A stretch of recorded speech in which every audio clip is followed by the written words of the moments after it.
Hello, welcome to day 2 of Process Art Discipleship Week.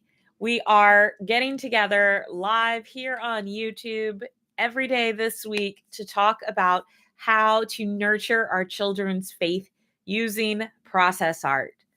Now, you might be wondering, what is process art? And when I say in the title, no more crafts, does that mean we are not being creative? Does that mean that we can't plan things for our kids to do? No. So, we are going to talk about today what is process art? What is the opposite of process art that I'm wanting you to not necessarily walk away with all the time, because that might be a big leap for some of you, but what are some other possibly more, um, possibly better options? I'm just gonna say it. I think it's a better option than crafts. Um, and you may not agree with me, and that is okay. All right. So let's dive in to to our teaching today is on what is process art, what's the opposite of process art, and what does that mean for us in children's ministry. Today's going to be a shorter video, and um, as a reminder, if you did not see yesterday's, feel free to go back and watch yesterday's video. I am Joy. This is my family. We live on Whidbey Island, and I have close now. Um, it's 2024. I have 25 years of ministry experience with children, youth, families, all different ages from birth through college. So I am just continuing to learn. I used crafts a lot 25 years ago. And even I remember as a high schooler volunteering in early childhood. I think it was like a kindergarten, second grade class at a local church for the summer teaching Sunday school. And I remember spending the evening, Saturday afternoon, Saturday evening. My friend and I were teaching these together. I must have been in middle school. She was in high school. We would teach these classes together. And I can remember cutting out so many little paper whales for some sort of a Jonah craft. So I have been there, and I am just sharing with you the things that I have learned over my years of experience and research, and now having 5 kids. I know what it's like. If you want the slides, pause, you can grab them here. Yesterday, we talked about some of the reasons that crafts are used. And so you can go back. These are the reasons here that I heard in a survey, the top 5, anyhow. And again, these are good goals. Good goals. And I know you have a heart for children, knowing, loving, following Jesus, but we can do it better. Our kids deserve better. There is potential for more authentic growth and ownership of their faith if we try some other things. Yesterday, I shared this quote: the Christian imagination plays a great role in the spiritual development of the soul. So, when I say crafts, these are typical crafts. They are end product focused, they give children step by step directions. There's little room for individuality, and they are teacher directed. These are actual crafts that my girls made. These were not at Sunday school. These were at a Christian preschool. But you can see how they look almost identical. Maybe their color of the tail order is a little bit different, but I can guarantee you that the teachers walked them step by step and told them what to do and how to do it, and didn't allow them much space for being creative. If we are working with creative medium, such as paint and paper and craft supplies, it doesn't automatically make what we're doing creative. We could, um, you know, I mean, you can see from here how similar these two things are. And imagine a classroom with 20 kids. All the turkeys looked the same. So this is what I mean by typical crafts. And they're also called product art. There are definitely some benefits for product art, for crafts in children's ministry or at home with discipleship.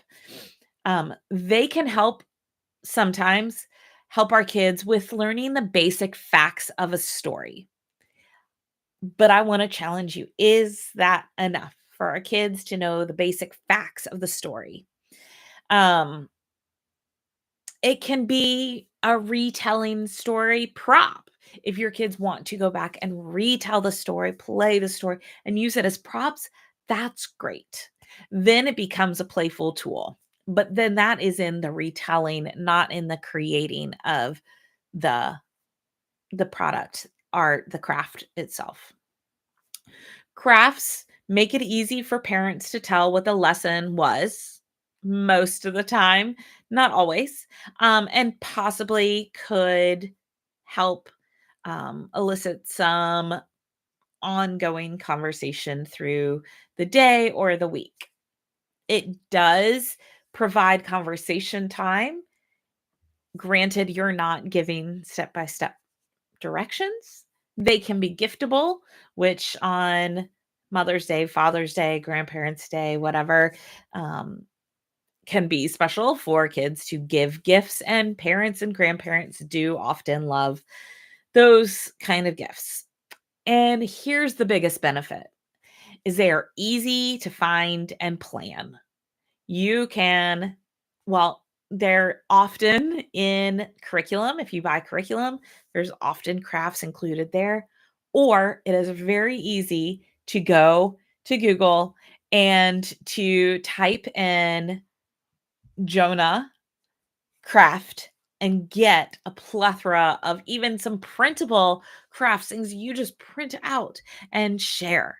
So these are very easy to access online. When we talk about are things giftable? Are they valuable? Is this worth our time when we only have children for an hour if it's Sunday school? Um, Research has shown that it should be the child's decision whether the end product is important. So to decide we're only going to do things that are giftable, or we are only going to do things that are clearly demonstrating to parents what we learned, takes away some of the benefit and value for children, and then also takes away their voice and choice over how important was this process, and the art that has been created. It takes away their ability to claim and identify something as important or not, which then not only can change the value of the item, the product, but also their voice and their decision and their ability to decide. Um, so there is a big impact when we make choices based on our call of something's value and importance when it comes to art for children. Process art, on the other hand, is not focused on the outcome, but on the process. Um, there are few directions. It doesn't mean there are no directions. There are few directions. There's room for individuality, and they are child led as opposed to teacher directed. So the teachers in crafts are going to take you step by step what to do, and kids follow directions. In process art, you might give a few kind of boundaries, suggestions to begin with, and then you let the children lead. So these are from a week long preschool camp talking about creation. So we talked about God's creation and we looked at different continents each day of the week. And so kind of VBS, but it was through a preschool, Christian preschool. And this day we were talking about Australia. And so we also were looking at different artists. And so they had several different outlines, animal outlines to choose from. And we had talked about how God made different animals on each continent. And sometimes we don't have those animals except like at zoos or farms. But how they're not natural. God created them to have a special place to live, and they are unique to those locations. And so we were talking about animals. We learned more about different animals. And so then they got to do some art, and we gave them Q-tips and we gave them just outlines, animal outlines. They got to choose which one, and they did multiple. Um, so there were little cups of paint and then Q-tips. And so you can see some of them used the Q-tips to make little dots. Some used it to make brush strokes, like more lines. Some did both. Some did more intentional outlining the animals, and some just went full force ahead, full forward, full, you know what I mean? Full speed ahead. There we go. Um just coloring and painting. So it was about them. And we were talking about the way God designed animals, and then we got to create in his image. So that is those. So benefits of process art. And yes, I am biased, but so is research. So is research. Um, process art helps children to personalize and make meaning of the story. We will learn later this week that those are key components to a child truly making something their own. So if a child just can spout off the facts of a Bible story or list things about God, it is not them owning their faith. It is not meaningful to them until they personalize it and make their own meaning of the story. For example, my girls love the story of Jesus calming the sea. And so when we walk through that story, when we read that story and we play through that story, um, they make meaning of it in ways that are intentional. And then it becomes a personal thing to them. So then they know, because we've used imagination, we've used movement, we've used play, we've talked about emotions. It helps children connect and personalize that story and make meaning of the story. Then they have this personal experience of Jesus creating peace for them. And so when they understand that Jesus can bring peace to a scary crazy situation, and then that's made meaning to them. Then when they're at school and something scary happens, they have already experienced and know and understand and have made their own personalized meaning of Jesus bringing peace to that situation. So doing process art gives them more space to be able to do that rather than being led step by step through a story. We're going to talk about this more later this week, but process art provides a time for the Holy Spirit to direct their creativity instead of adults who 2% are genius level creative and 98% of 4-year-olds are genius level creative. Instead of these non-creatives leading super creative step by step through an art project, we are allowing the creative children to be led by the Holy Spirit instead, and not by us. We can walk with them, we can journey with them, we can be there, but letting there be space and an environment set for the Holy Spirit to direct creativity. Next, it gives a child a voice and an ability to practice self-expression beyond which order should the colors go in. And children need to know they have a voice and that they can express it, and that church or even nurturing their faith at home, that is a safe place to express their voice if we want them to own their faith. They can't do that if we're always telling them what to say and how things should look.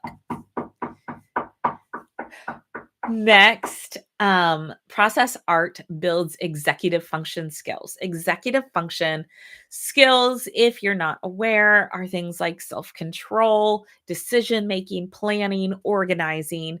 It is this front part of the brain that is still developing until they're like 25, 26 years old, but it helps build these skills. And another thing, and I'm not saying it is limited to this, but another thing that comes from here is with executive function skills, as we grow in those, we also have this fertile environment for fruit of the Spirit. It is hard to have love, joy, peace, patience, kindness, goodness, faithfulness, gentleness, and self control in a brain that that isn't capable of executive function. So executive function is really important. And again, not saying that the Holy Spirit can't produce those things, but it is, I believe, a much more fertile ground for that. Another benefit is the full creativity and imagination that kids have, space and an environment to use. And finally, it builds confidence. When we show children that they are capable, that they are creative, that they can listen, and we're going to talk more about messages tomorrow, but it builds confidence when they have made the choices and we've not walked them through all of them. In Welcoming Children, A Practical Theology of Childhood, Joyce Ann Mercer writes, children's learning is both a process of meaning making and formation of an identity within a community of practice. Again, back to that meaning making, but also here identity, which goes with executive function and confidence, self-expression, having a voice, being able to make choices. All of those builds a child's identity. This is kind of the typical craft product art we see here with in Sunday schools. So we know that this is Jesus feeding the 5,000.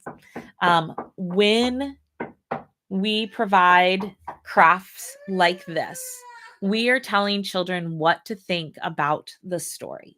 They are learning that there are 2 fish and there are 5 loaves, but what if? And maybe we're learning about the big idea is that a kid can offer something to Jesus. But what if God is speaking to that child's heart and that child is really connecting with the idea of leftovers? There were leftovers. People who didn't have anything to bring still were fed. What if there was something else that the Holy Spirit wanted to speak? But because we're having kids color baskets and fish and bread, they aren't able to lean into, to fully listen to the Holy Spirit saying, there was enough. There was enough. And then here are some examples of more process art where the children got to make the meaning. In the middle, again, is that same Creation Week camp. And then the one with the kind of rainbow blocks was my daughter's. She made that. She kind of made a color scavenger hunt after talking about Noah and the rainbow. That was kind of what she did with that. And that one was at home. And then the one on the left is acrylic paint pouring that I found online that someone does with kids connected to Bible stories. So these are all kid based, and that one probably a few more steps of how to do it, but the outcome was up to the child. So if you have questions, put them in the chat. I will come back. I'll check the questions. You can bring them back tomorrow. Friday, we'll have lots of time for questions. So thank you so much for joining me today. Tomorrow, we're going to talk about what are the messages that we are sending kids. And we're going to talk about the Connected Families framework and how does this discipline framework, what does that have to do with crafts? So I'm really excited to come back tomorrow. I hope you will join me back here tomorrow at 11:30. Have a great day.